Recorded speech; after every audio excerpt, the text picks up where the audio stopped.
Awesome. Good for her. Crazy. She travels way too much. Traveling sounds like so much fun. We don't get to do it very often anymore. I Hi, know. everybody, and welcome to the Candid Candidate Conversations this week. Jake Troyer back again, running for HD 81. Correct? Did I get that right? You did. Well done. I feel like an adult. And Jan Clinard, is that right? Clinard? Kleinert. It's a Clinard. German name. It's Ah, actually a German name, and that makes it easy. and you'd think I'd be able to do that since my heritage is part German, but I was screwed up. Anyway, Jan, welcome. We had originally the Lewis and Clark County Democrats were going to be doing a forum later this week, but that got canceled because there's also another forum later this week happening in Lewis and Clark County.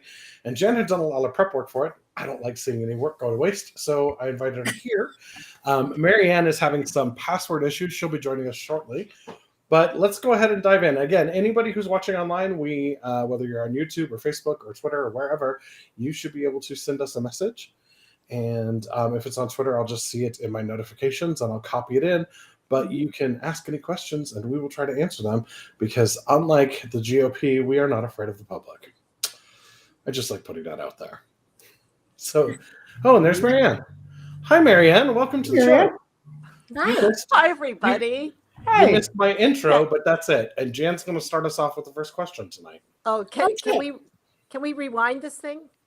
No. Rewind it. Never mind. No, we're just We starting. missed your intro. Your intro must have been marvelous. How about a take two? It was delightful, but I was speaking in German badly. So anyway, Don't Jen, mind. if you want to go off with the first question, we'll take it from there. Okay. So I have been reading John Tester's book lately. And so I'm partway through it. And one of the things I think is interesting is he talks about experiences in his life that have impacted him. I mean, for example, losing his 3 fingers is part of the narrative of that story. It's something that happened when he was a child, and it affected him throughout his career. Another one is, for example, growing up on a farm where they had to reuse water all the time. They had so little water. It made Tester into a fiscal conservative. So I want you to think about some kind of experience that or group of experiences that you think will impact the way you approach legislation. What? Jake, you want to go first? I'd love to. Yeah, I just wasn't sure. I have 2 off the top of my head. The first is, and for those watching, my name's Jake Troyer. I'm running as a Democrat. I am a Democrat running for Montana House District 81. Montana House District 81, the southwest corner is 3rd and Beatty, and then it crosses across the Gulch to the Mansion District, and then pretty much runs north out to Lincoln Road. So it's a long, narrow district with great people and great voters. 2 things. The first is that my dad grew up a peach farmer. He was a 2nd-generation peach farmer in Colorado. So his work ethic and understanding of how to be fiscally conservative is something that I've really taken to heart through my life and will continue doing that as a legislator. The second thing is when I was 10 years old, I was the only student at my elementary school who was supporting Walter Mondale in our mock electoral college. And I did that because I truly believed in, that he wanted to help working people and that he had the experience and understood that, privacy and pro-choice and abortion are things that are between a woman and their doctor. And I actually have 3. The third is that both my folks grew up as were public employees. My father, who's been knocking doors with me now, is 36 year. He retired after 36 years with the Forest Service, and My mom was a paraeducator, a librarian, a super volunteer, as well as a bookseller. And, my upbringing with them as my parents has really helped form who I am and helped me get to where I decided to run for office in September. Cool. Thanks.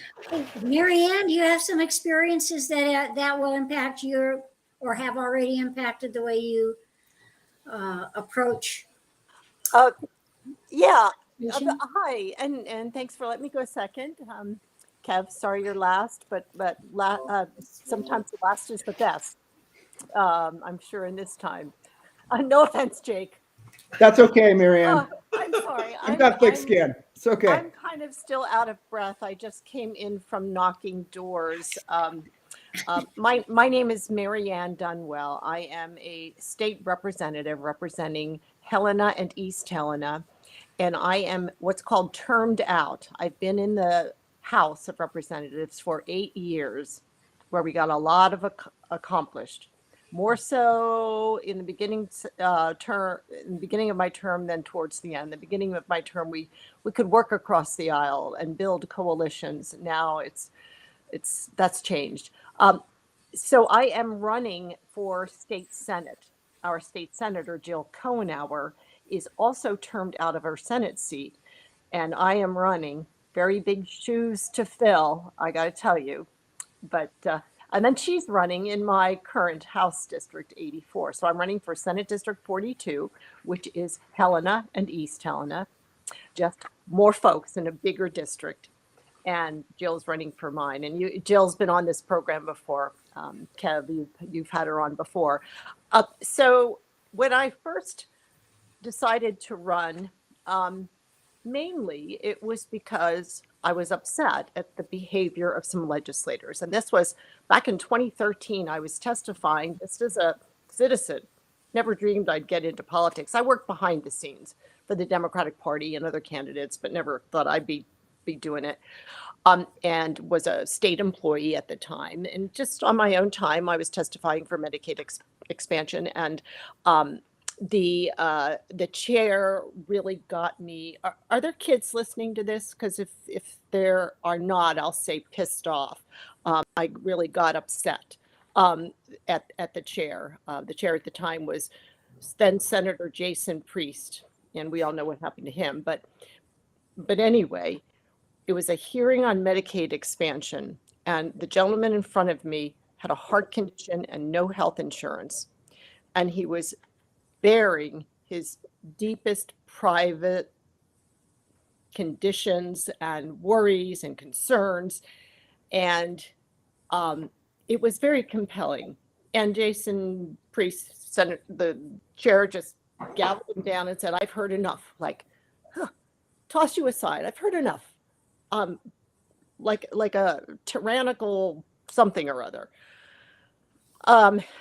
So I said, Mr. Chair, I'd like to yield my time. And he gavels me down and says, "I said I've heard enough." And I'm thinking to myself, well, I've had enough. You don't treat the public like that. So that's pretty much why I decided to run for Medicaid expansion, and because we need more civility. And today I'm running for Senate because I believe we need more civility and respect in the legislature. Last session was atrocious. Some of the legislators, the far right, were disrespectful of the public, of fellow legislators, especially women Democrats like myself. Mm-hmm. And so that influenced my legislation. We did get Medicaid expansion passed. We built a coalition in 2015, and then we got it extended again in 2019. But I would tell you the primary thing that influences my legislation is talking to people. That's why I love knocking doors and just introducing myself and saying, "I'm running to serve you. How are you doing? And what's on your mind? And what can I take away with me?" And that really, really influences my legislating. There's a lot of hurt out there, a lot of challenges. People have to make choices, what bill to pay, and have to sometimes go without medical care, even though they may have medical insurance. It might be a lousy medical insurance. So anyway, and then also what influences I like to stand up for state employees. I was a state employee for 15 years. I worked in 3 different departments: Department of Public Health and Human Services, Environmental Quality, and the Department of Revenue. And I ran into somebody on the doors today who I worked with at the Department of Revenue. We've both moved on, but it was nice to catch up. But anyway, those issues, I ended up on tax committee and natural resources and human services, local government, because I'm familiar. I've got some subject matter expertise in those issues. So that helps. And also growing up, my union background, my background of on my mom's side of the family. I mean, they were both working class families, but my mom's side of the family were all coal miners. And I was born outside of Philadelphia, but my mom's side of the family was from northeastern Pennsylvania, and the family they were all coal miners. And I saw what happened to McAdoo, Pennsylvania, in northeastern Pennsylvania. I saw what happened when coal pulled out. They were about 20 years ahead of Montana, and left the community depressed, jobless, hopeless. And so that really influences my work on my votes on coal strip issues. I think coal needs to go away. I think we need to step up and serve the workers at Coal Strip, the union members at Coal Strip, with helping with mortgage, helping with transition, helping with retain some of the retirement benefits that they will lose. It is inevitable. We've seen the writing on the wall. We should have acted years ago. I tried to throughout my term, but that really influences, because I know what happens when a community is left high and dry. So some of East Helena that I represent with the Ozarko Superfund site, they had a little bit of a safety net, but not a whole lot. A lot of them lost some of their retirement. Okay, I'm going to stop jawboning it and let you move on, Jan. Okay. But I was just going to say, Katie Hill had just chatted in. Thanks, Katie. With hi guys, thanks for taking the time. Hey, we're happy to. I do want to talk about that issue really quick, because one of the things that I think that happens is we get this weird, oh, well, I could be socially liberal but fiscal conservative, and it's sort of this weird, like, code word for I may vote for some of your things, but not all of your things, and I'll couch it in economics in order to throw your needs or your wants under the bus. And I find in most cases what people that say that they are fiscally conservative, they're asking for shorthand for spend the money in a smart way in most cases. And we hear a lot, there's the tax and spend Democrats, and it's like, yes, but it's not the wine and grift Republicans. Like, when we get money, we use it for things that we need, like roads and bridges and internet and schools and childcare and healthcare, things that the public needs. As opposed to, oh, I got an extra $15 million. I will buy, count it, 1 Tomahawk missile, which I will use to blow up something someplace far away. So I think it's a better thing to focus on what you're spending on, not worry too much about how much you're spending. I mean, you do have to, at some point, get into the nitty-gritty details of a budget. But in a lot of cases, we're fighting over pennies when we're spending multiple thousands of dollars on things that we just don't need. So that's where I take on that. If I can just jump in, for example, the state just announced that they're going to spend $1 million to raise and release pheasants. And instead of investing that money into, improving habitat, they're basically going to release prison pheasants. Is the term that's used among hunters. And these are not natural born pheasants. And Marianne, this might be something that you'd be interested in. The governor, the governor's administration has decided that that $1 million can be spent raising caged birds instead of actually improving Montana landscape habitats. So, Kev, you're 100% right. I mean, fiscally conservative means let's be smart about our money, but let's not waste it. Right. 100%. Jan, do you want to go on, or do you want to take this question from the audience? So I think this actually fits in with a question that I had sort Cool. of planned on, but we're talking about this morning in the paper. There was an article about the primaries, and it focused on Republicans' primaries, and that those primaries were going to really shape the legislature. And of course, and then underlying was that the Republicans would have a majority anyway. But you may be fighting, let's say you're both in the legislature this coming session, and that how do you make it in politics? I'll just say when the odds are, I don't know, it's kind of stacked against you. You might feel like you're going after windmills here for a little bit. The question is, how do you avoid burnout when that kind of thing is going on? You don't. You don't. I mean, we're human. Mm-hmm. And you prioritize.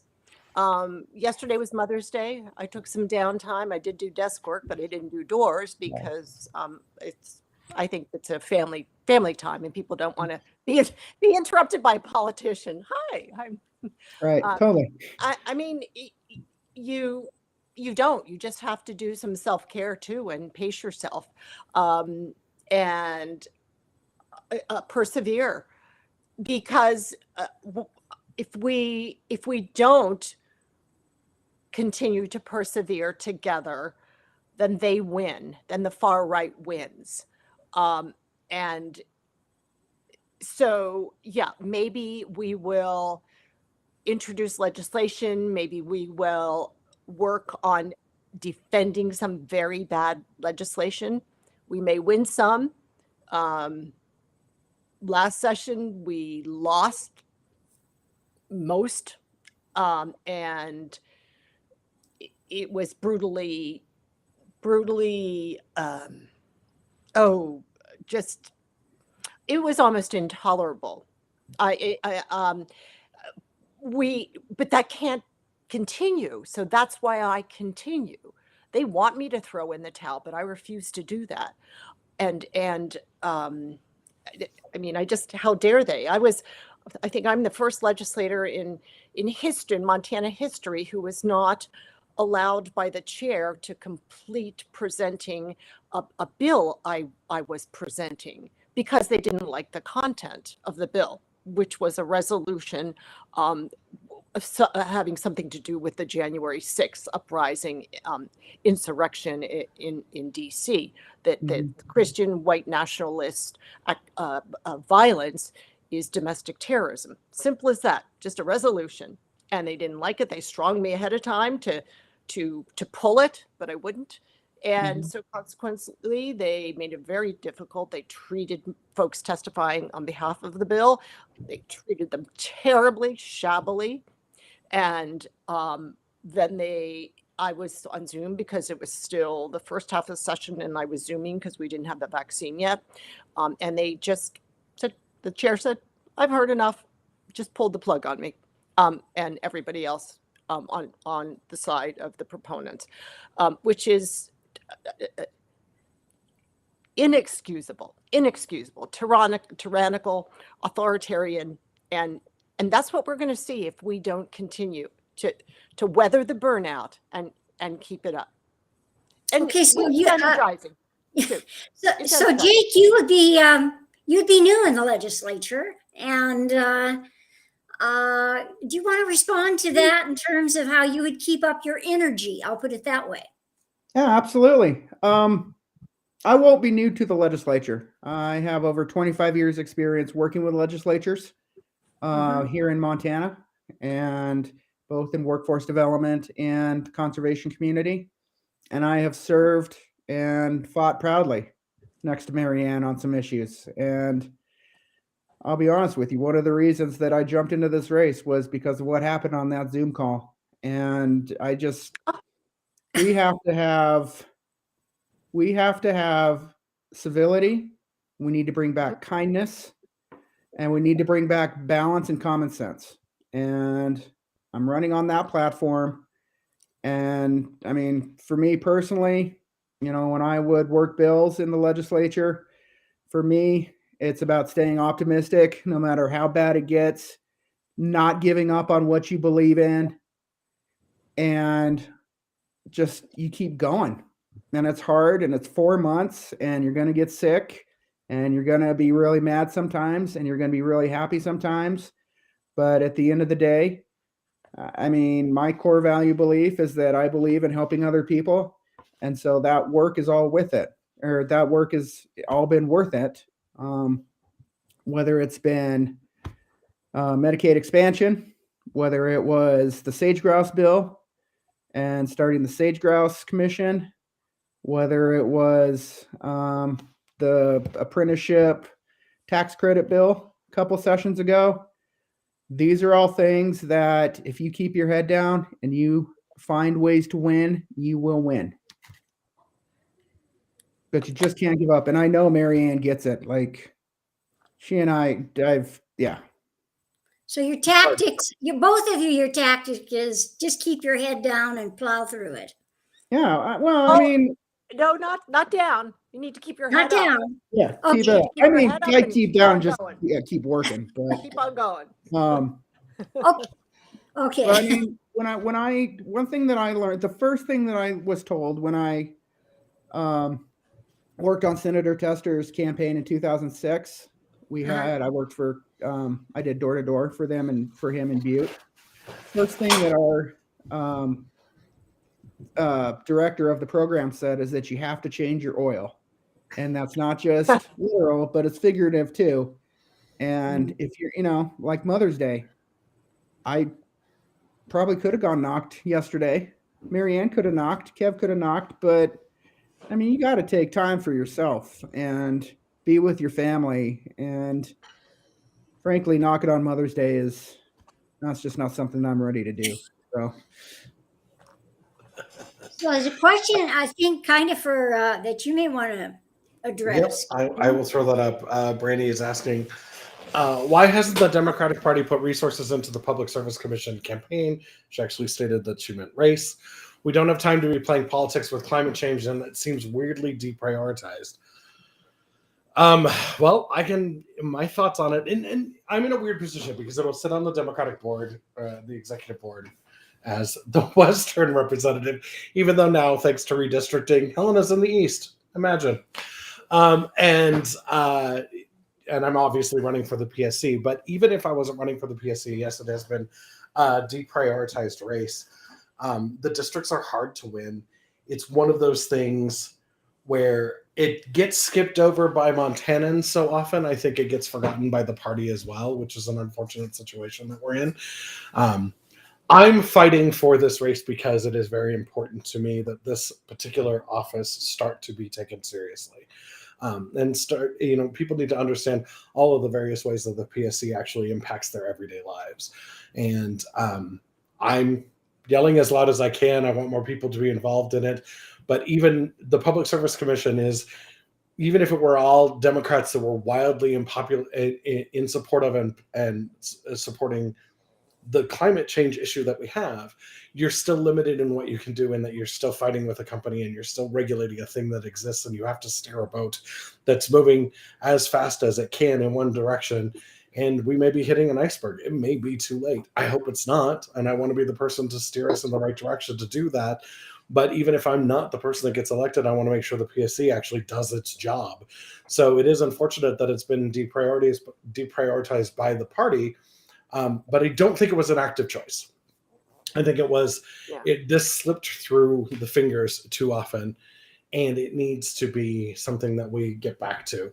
We have a lot of, in the Democratic Party, we've worked really hard to make sure that we emphasize local races are important. And we've just done the school board races where we've done an amazing job of making sure that the fascists who came out over the last several months and attacked everybody on the simple fact that a mask can actually help you not get a disease that's airborne. Imagine that.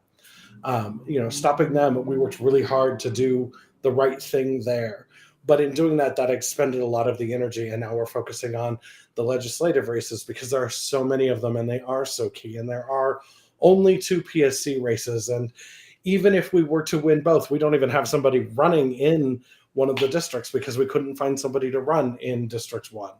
And it becomes do we just cut our losses and focus on the other things, which I think is the wrong way to do it, but I think that's what's playing out here. So, which is... That's a segue, though, because climate change is in this person's question. And our Constitution guarantees us a clean and healthful environment. And so I guess I would ask the candidates how they would support the clean and healthful environment. Let's just say in this next legislative session, or as on the PSC, what would you do in that respect? You have any ideas? Oh, I have many, but I'll let somebody else answer first since I was just yapping on.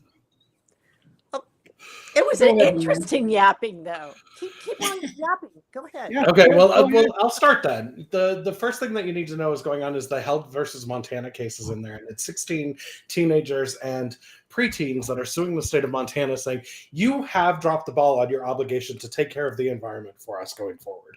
And you absolutely must. And so they're going to the court saying, would you please tell the legislature to do its constitutional duty? And we have a bunch of people on the right side that are so angry about everything in the Constitution that doesn't allow them to do all the horrible, evil things that they want to do to individuals. And they say they're all about constitutional law and all about making things better for people. And everything they do actively makes things worse. And they refuse to follow the letter, the simple letter of our Constitution, which says that a healthful environment must be maintained.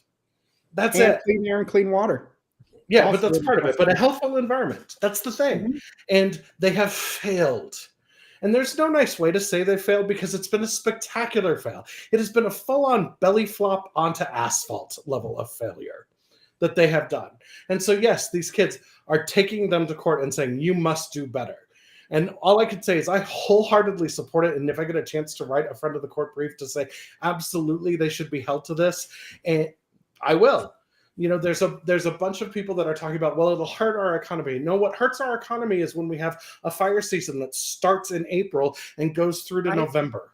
What hurts our economy is when we don't have water for simple things like growing the wheat that we export that feeds people worldwide. Exactly. Those things hurt our economy far more than, oh, I had to build a solar farm and it's sad because I don't like the way it looks. Stop doing that. Stop accepting that as an answer, because that's exactly the problem that we are in, is that these people have accepted that, oh, we don't know if it'll work. You want to know what's going to work? Right now today in Texas, they are seeing a higher draw on their electrical system than they saw in the freeze that caused billions of dollars of damage and hundreds of lives lost. And they are seeing more electricity draw literally today, but because they have wind and solar that can work in the summer, it's working just fine, and they're not dealing with sub-freezing temperatures, which are causing systems to fail. They're mostly doing okay. But if they were just even 3% above where they are right now, they would start to have rolling brownouts. Why? Because they don't have enough connectivity in their grid to pass the power to where it's needed, because they haven't invested in it, because their PUC hasn't bothered to tell the companies, hey, you need to actually do your job. It's hard to follow that, Gil. No, I have no passion about it. You have no thoughts about that issue. Exactly. I think it's an easy solve, obviously. Well, see, that's why Kev needs to be elected to the PSC. That's right. Because he has got the courage to call them out boldly and unapologetically. So many people want to call out when the emperor has no clothes, but they're afraid too. They're afraid for repercussions. They're afraid for, oh, what will the party think? Oh, this or that.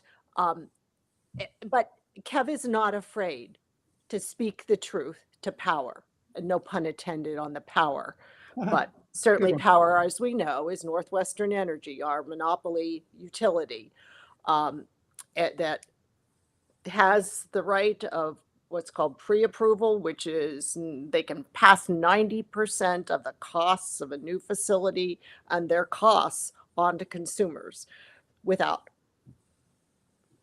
virtually any risk to their shareholders themselves, but a whole bunch of risks to the ratepayers and consumers. Why do they want to build a natural gas facility with the dangerous pipelines and everything else associated and the polluting pipelines associated? Because if we're stuck with stranded assets and having to pay for it, it's going to be it's going to be consumers. It won't be Northwestern Energy when everything points to renewable, and renewable is the most economically feasible now that we have battery storage for wind. Anyway, Kev, I interrupted you. I apologize. No, I've really gotten to the end of my rant. I mean, there's other things about it that everybody should know. But when it comes to keeping our environment safe, the biggest impetus to doing that right now is the PSC's inability to do their job. That's point blank. That's the problem. They don't listen to facts. They don't listen to reason. They listen to Northwestern Energy, and they sign off on things that they absolutely shouldn't be doing. And that won't be happening when I'm on the commission, because while 4 of them may be voting against me, add up all 4 of them, they're still not as loud as me. People will hear what's going on. And you will call them out. I mean, Oh, here's absolutely. another thing. Here's another thing. You offer diversity too. You know, frankly, we just need more diversity on the PSCs, on really in all of our government, in all of our legislative bodies, and all of our policy-making bodies, because Montanans are everywhere. So I just want to add one thing, and then Jake, I'll just let you have the floor.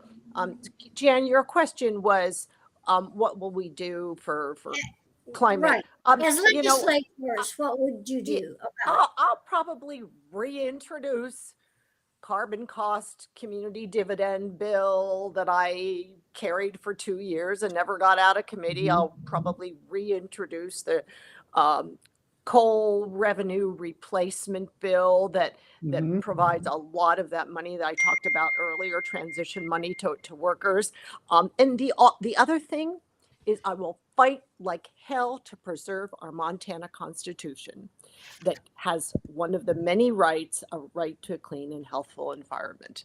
And we need all hands on deck to get more Democrats elected, because the Republicans want to dismantle the Constitution. And it's just not okay. The right to private, they want to take away the right to privacy, the right to clean and healthful, right to dignity, right to know what's going on in our government, the right to participate. I could go on and on, but that's enough for me. I'm going to stop you, Kevin, and hand it over to Jake. I will round this out by saying that I'm going to keep doing what I've been doing, which is working with Montanans, working with stakeholders, working with tribes, and working with people who care about our conservation, who care about the future of Montana for our kids and grandkids. And we'll find a way to do it, because I have passed many bills that are good for Montana's conservation, and I've killed many bills that are bad for Montana's conservation, especially for wildlife. And I'm going to use my experience, I'm going to use my common sense, and I'm going to use my ability to work across the aisle to continue doing that. So if you, good. But if you follow a lot of the editorials in the newspapers about how to deal with our forests, it's like we're getting 2 real separate theories. I guess they're theories. Whether we need to be thinning trees, for example, basically, it's called management. And then there are other people who say, no, actually, we need to maintain the canopy. That when you actually take out a lot of trees, you in fact increase the fire danger. So do you have any thoughts on that? Just in terms of, let's just talk about wildfires and our forest, that specific issue. I'd be happy to take this one. I think that one of the so I've talked to a lot of people on doors since September, Democrats, Republicans, Independents, Libertarians, Green Party, and one common core value that we all have is that we're tired of breathing smoky air across the state from explosive wildfires. Now, forest management means a lot of things to a lot of people. Like you said, for some people, it means we never touch a tree again. For other people, it means responsible natural resource management where, trees get cut down and they get moved into the economy, to help build houses, which is a whole other conversation that we can have about affordable housing. But what I want to do when I'm elected is work to find these common sense solutions. I mean, personally, I prefer my trees to be green and not black. And we can do that, but we have to work together to do it. And this is actually a situation and a problem where we all have to work together because it concerns all of us. I mean, whether you have asthma, whether you're a senior and can't go outside, whether you have long COVID and, smoke is bothersome to you still, we have to find a way to work together and make sure that we just don't have any more of these horrible wildfires. And I'm keeping track of Brandy's questions over here. Yeah. And she has some really good questions that I hope we can get to. I'll bring them up in just a second. I was going to add one thing that we can do about forest fires. One thing we can do is make sure that, I don't know, a little company you might have heard of called Northwestern Energy could do things like upgrade, maintain its infrastructure so it doesn't burn down towns like Denton. Exactly. Helping to prevent forest fires from the get-go by making sure that our infrastructure is safe, is built, is done in modern ways is going to make a big difference. And that's not just the PSC stuff. We're even talking about things like how roads are built and constructed, where they go through, what sort of water retention and flowing systems are tied off on that. All of those pieces work together. And it's amazing to me how many people get compartmentalized into, well, this is just one thing. But it's not, because the forests touch our land and touch our houses and touch our, end up touching our cities. And it's really easy to see. The forests are right there. I can look out my window and see them, and I'm in the center of town. And if we don't maintain the things that touch the forest as well as the forest itself, we're going to continue to have this problem. I'm going to throw up some questions from Brandy really quick, because we're now like 5 questions back, and I love Brandy's questions. And Kev, I'll just say that if anyone wants to follow up with me on that, I can talk for hours about forest management and what that looks like and what it is and what it isn't, and different options and opportunities we can look at. Sure. Brandy put up, I'd be curious to hear everyone's thoughts on the decision to invest $1 million in farming pheasants instead of investing in environmental protections that would encourage pheasants to thrive naturally. My thought, it's really easy, is that is the wrong way to spend $1 million. Like, if you can't fix the area where they're going to live, you will constantly have to spend that $1 million to make sure there are pheasants there, and that is the wrong way to do it. So, point blank. Anybody else got anything to add to that one? I can say that Brandy must have been reading our minds because we talked about it earlier. I obviously am against spending $1 million to raise pheasants in pens and release them. That's kind of like, to use another Montana term, shooting fish in a barrel. And they're not wild birds. They're farm-raised birds who are released onto the landscapes. And Brandy, I'm with you 100%. That $1 million should be spent to improve habitat that's already out there, as well as doing what we can to improve populations of our wild game birds. Because, if you ask a hunter, or a bird hunter specifically, why a penned pheasant just is not the same as a bird that was born on the landscape. Well, a penned pheasant is, closer to a treed cat. Yeah, And exactly. I won't mention who had to shoot one of those. I will, This is Governor a- Gianforte. We had many No, years ago. We had game farms were a big issue, and I would say that Mhm. fits in really the same category as game farms. Mhm. Okay, so one of the things that I would want to ask is last session resulted in what I'm going to call some rather anti-democratic legislation. Mhm. And I'd like you to pick any of the things that went on during the last session, and talk about that bill, and then what you would have done or what you would do in this next session in order to combat that kind of legislation. Oh, I'm going to let the incumbent speak first. For okay, sure.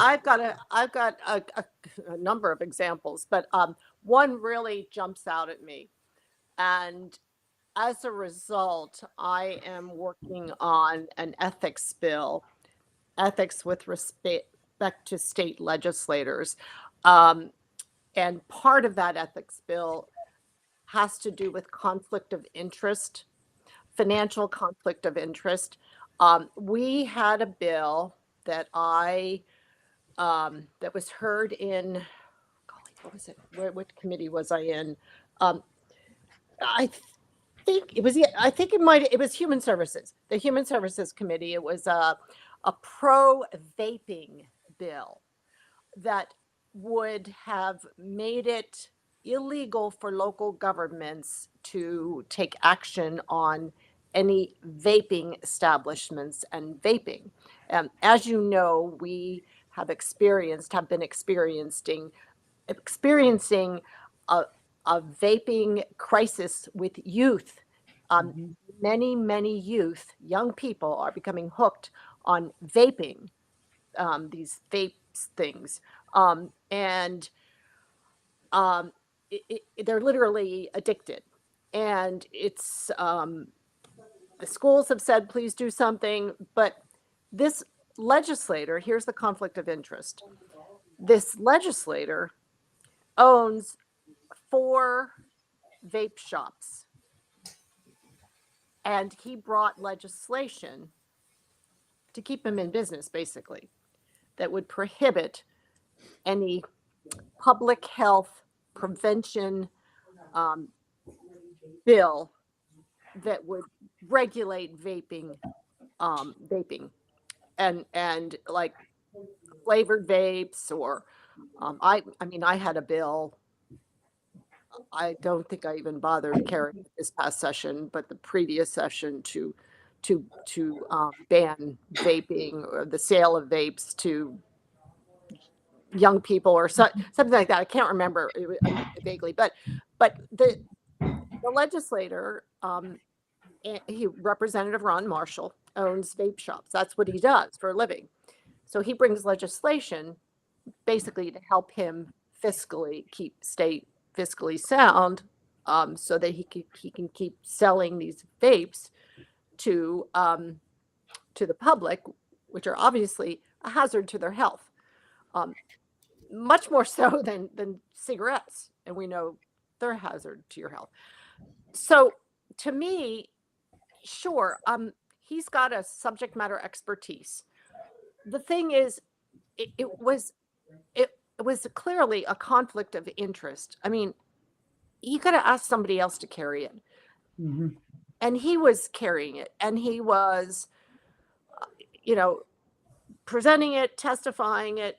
And, I was the one, when I asked a question, who got a reprimand from the legislature.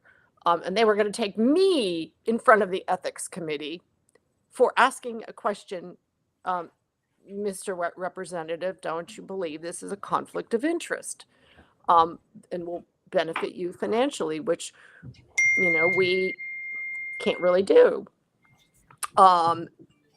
And I mean, I later apologized, but because I thought maybe that was a little bit out of line. Because I mean, I didn't have to ask the question; it was kind of apparent. Anyway, that that whole thing, I think we need to prevent legislators from bringing legislation that benefits them to the detriment of the public. There was another legislator, and she's in leadership, a Republican legislator, and she introduced a bill and it passed that restricted affordable housing, restrictive inclusive housing in communities, outlawed it actually, and this affects well, the vaping one affects all local governments in Missoula, but this one affected, I believe, Bozeman and Whitefish were in the process of implementing this inclusionary voting, and she nixed it. Apparently, early signs were that it was very successful. And we know what a crisis we're in with the need for affordable housing. So that experience is affecting my idea for future legislation. So what I'm doing now is I'm researching what other states do, and it's amazing. Most other states have some legislation on the books against conflict of interest and other ethics issues for legislators, but we don't. And Okay. yeah. Okay, so your response to that bad legislation is to introduce an ethics bill of some kind. Okay, Jake, do you want to pick one out and have a response to it? I do. I actually have 3 specific bills I want to talk to. The first is any of the anti-Montanan bills that we saw, whether it was the anti-trans bill, whether it's, choice bills, any bills that, directly impact the Constitution and privacy of a Montanan to be a Montanan, is we need to really reevaluate and get them off the books. Because, I've said this time and time again, the reason that I jumped at the trigger that got me to jump into this race and run for legislature is that I have a daughter and I don't need the legislature telling her what kind of person she is. It doesn't matter who you love, it doesn't matter who you marry, it doesn't matter who you sleep with. That is not the role of the legislature. And when it comes to trans kids who are playing sports, it doesn't matter. A person is going to be who a person is. Second, it is not appropriate at all for the legislature to be setting seasons for hunting. I believe in appropriate wolf management. I've talked with Marianne about this many times over the years in the halls, and wolf eradication is not good for our state and is not good for conservation and is not good for sportsmen. The third bill that I really want to focus on are the anti-local control bills that popped up when it came to public health and school safety. I read in Bozeman that Jed Hinkle's bill that he introduced, which at the time was good politics for Republicans, is just bad policy for Montanans. And the city of Bozeman is not able to, do zoning decisions because of the law that's currently in place that was thought about with no previous. There was just nothing that needed that bill to be passed. For years, Montana has been locally controlled in our communities. They are experts, our teachers, our superintendents, and, for the majority party to all of a sudden turn their back on that because, frankly, they didn't want to wear a face mask, to me is short-sighted and shows poor leadership. It shows being stuck in the past and not a willingness to move to the future. Jake, the inclusionary housing bill, that there was no reason to pass it, if anything, not to pass it. The reason was a conflict of interest. The Republican legislator who introduced it, she and her husband own a small development company. They're developers. Exactly. And I mean, and I will say this right now. I mean, my consulting company, I will not take on any contracts and I will not I will end any contracts that I have before I'm elected because I'm not there to make money, obviously. I'm there to do what's right for the people of Montana. And that doesn't mean lining my pocketbook. So I will support your bill 100%, Marianne. Thank you. You I'm bet. back at you, but your Thank you. bills too. Thank you. Okay, so do we have about an hour? It's about time to start wrapping up here. Yeah, we've got about 10 minutes left. I don't Okay. think there's any other questions online, although Brandy did have an interesting comment. So I'm going to tie this back in. Speaking of forest management, I'm actually terrified of Gianforte's every fire out immediately planned for this fire season and the consequences of that going forward as debris builds in with no fire. I would just add to that, that's one of the hallmarks of people who don't understand how regulations work. They think it is simply a snap your fingers, do it once and it's done thing. And that's not how any of this works. Right. If you do that, you are almost guaranteed to create a far bigger problem in the very near future that you don't have the resources to deal with. Mm-hmm. So it's a little bit terrifying that we have a governor who doesn't understand this. But that's how he's been the entire time. So, and I mean, my dad has worked on fire for 36 years when he worked with the Forest Service. And, you know, the Forest Service policy of put a fire out by 10 o'clock is expensive. And it's not necessarily reasonable, especially now with how big the fires blow up and where we're seeing fires. I mean, it's hard to get to a fire in the middle of a gulch where it's starting on a cliff and you can't get a helicopter or a fire crew in there. And I mean, we need to look at different options for how we're going to manage our fires, how we're going to put out forest fires moving forward. I mean, Governor Gianforte is living in the past and he's not ready to move to the future or willing to, and we need to get him there. He's living in about, well, depending on which book you read, 6,000 BC or maybe 4 billion BC. We don't know. It's wherever Jesus was riding a velociraptor. It's a fantasy book anyway. So that's not my Bible, but I will. Jen, do you have any other questions for us? Well, I was going to ask you as your last question, if you have any particular strategies or tactics for working in a situation where you will probably most definitely be in the minority, and how you would strategize to get something done that would be of benefit to our state. Well, one of the things people don't always know about me, because when they meet me in most public settings, they meet me at my most bombastic and cheerful. And I come across as I've won every battle, I've fought every fight and won them all. And everything's hunky-dory. And that's not true. When I'm presenting a lot of things, that's what I try to do. But when it comes down to actually doing the work, I've worked with Republicans on all sides. I was raised by Republicans. And I still get along with a lot of them.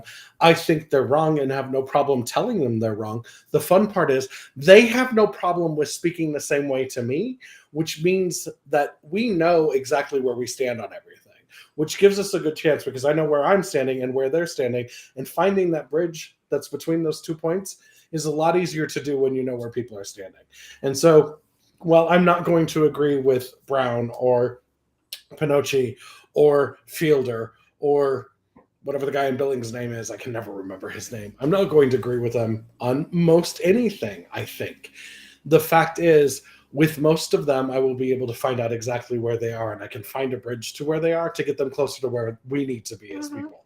And that is one of those skills that I've learned in always being queer and out and loud and obnoxious. And I'm sure I've made Marianne and Jake and even you, Jan, sometimes I've made you roll your eyes going, what is he thinking? Why is he doing that? But sometimes that's because then I can turn around, and when I have those quieter moments, when I can sit down and talk with somebody, people realize, oh, there is more to this. And because of that intrigue that I create with them, they're willing to listen. And I can work with that. I don't think inherently that people are actually actively evil a lot of times. They're working from whatever it is that they were trained. And sometimes it's that combined with fear, combined with a need for power and some ego that stops them from being able to actually do the right thing. But when you can sit down with them and let them have their moment of attacking you, and you know that you can shield against it, once they're past that, you can actually have those conversations and make good movement forward. Even better, you can make it sound like it was their idea to them, so they feel like they've won. And that's one of those things that I actually can do pretty well, because I've had to deal with these people my entire life. Growing up gay in Montana, I mean, I came out in college at Bozeman, just to my friends, because that's all I could handle at the time. And then when I moved to Portland, I finished coming out, and that was 30 years ago, about. It was 1994, so 28 years ago, and things have not improved at a rate that I would have expected them to. The fact that we still have kids that are uncomfortable with being their authentic selves in their middle school and high school years because of what they face at the schools that I went to just absolutely kills me. And knowing that the fight that I really want for equality and equity for everyone, whether you're gay or straight or bi or trans or queer or don't know what you are, and we haven't defined it yet, but we'll figure it out in a couple of years. And no matter what it is, the world should be safe for you and around you. And the fact that that fight that I fought as a kid that I thought I had won, I only won for myself, means that I have more work to do. But I won that fight for myself, so I know how to win it for other people too. And that involves getting into and being a part of those people who don't understand anything about me, don't really want to have anything to do with the queer community, and have been fed a load of fear and angst and sin and all these other things that are not true about my community, that they're clinging to because it's the only thing that they have. So, as we go into this next session, yes, there's going to be some bombast, and there are definitely moments where I'm going to be loud and fight for things and be the person that's going to be the focus of everybody else's anger. But that's so that people like Marianne or Jake or Jenna or any of the other people, Jill and Kim and all the other people that work in the legislature, so they can be the quiet ones that can go in and get the work done, because all of the angst is focused on me. I fought those fights and I can be that person, because sometimes you have to have, it's like when you go to war, you've got to have your troops on the ground and you've got to have your troops on the horses. And sometimes you got to have helicopters, and we didn't even invent them in Roman times. So I don't know what they did for helicopters, perhaps pterodactyls. We don't know. But we have to have all of those things in order to fight the fight. And we haven't for a long time on the Democratic side had the people that were really willing to go and be the bombastic ones, so that they're the focus of all of the vitriol, so that the other work can be done by the people who are a little more staid and stoic, but are just as convicted and just as committed to getting it done. And so, the last time we really had somebody who was willing to be as bombastic as I am, honestly, was Governor Schweitzer. And he was governor when I first moved back to Montana. When I met him, I thought, wow, this guy's a lot like me. He's kind of an ass. And then I went, yeah, he's a lot like me. But it was also, I watched as politics played out, and he was so bombastic that he was the focus of everybody's energy, so that everybody else in the legislature was able to go forward and do these amazing things and get these things done. And so we need a little bit more of that. And I'm perfectly willing to be that person, because that's who I am. That's how I've been fighting the fights anyway. There are plenty of other people that never want to be at the front lines. They don't want to be the one that stands up first and gets the arrow shot at them. And I'm like, I got thick skin and a lot of padding, so bring it on. I want to. We are 1 minute out, so you've got 30 seconds. I will be quick. Go for it. Brandy, from the top down. Yes, you're right. I agree with you. Yes, I agree with you on Marianne. Yes, I agree about pheasants. And yes, I agree with you about Jenna. Jenna's amazing. And I think that it's difficult that we talk about that we need to build our bench, but when people want to step up and run for legislature, they're told that they don't fit the bench. Well, the bench is Montanans. Like, that's the bench. And if you're a Montanan, you qualify for the bench. Yeah. Anybody can step up and run for office. I did it. I never in a million years thought I would run for office, but just the time is now, and I just feel like I can help out. And if you have a favorite candidate on this convo tonight, Candid Convo, then come knock doors with us, because we're there for you, but we're going to need you to be there for us. Yeah, very nice. Okay.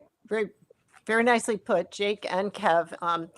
Let's see, I'll do sweep here, I guess. And Jan, thank you for emceeing this and asking questions. I appreciate you investing your time, because this is all hands on deck. You asked about strategy. Strategy to get things done as a Democrat, progressive Democrat in the minority party, is that we build coalitions with moderate Republicans. And the danger now is with fewer and fewer Democrats elected to the legislature. We went from 47 in 2017 Democrats in the House to 33 in 2019 to 33 in 2021. We can't lose any more Democrats, and we have to gain Democratic seats, because the fewer Democrats we have, the less likely moderate Republicans will be willing to work with us. As horrible as last session was, we were able to work together, build a coalition with some moderate Republicans on defeating the right to work. And it's, of course, right to work for less. It's an anti-union piece of legislation, and it was terrible, and we were able to defeat it. They'll be back, though, just like they're going to be coming for the Constitution. They're going to be coming. They came for trans folks in the last session. They're going to come for all of us. And women's right is the next big, a strategy to protect reproductive rights. We need basically, which is covered under the right to privacy in our Montana Constitution. So strategies, we need to protect Montana Constitution and work with moderate Democrats. So in order to do that, elect more Democrats, please. Moderate Republicans, I mean. Elect more Democrats. The other thing is about moderate Republicans, the fewer Democrats there are, they more and more just are strong-armed by the far right authoritarian tyrants to go along with them. And those were the folks who were in the majority leadership, unfortunately, last session. Anyway, thank you for all of you for investing your time. For Brandy, it was so nice to see you. I haven't talked to you in a long time. And my cats come in to visit. So.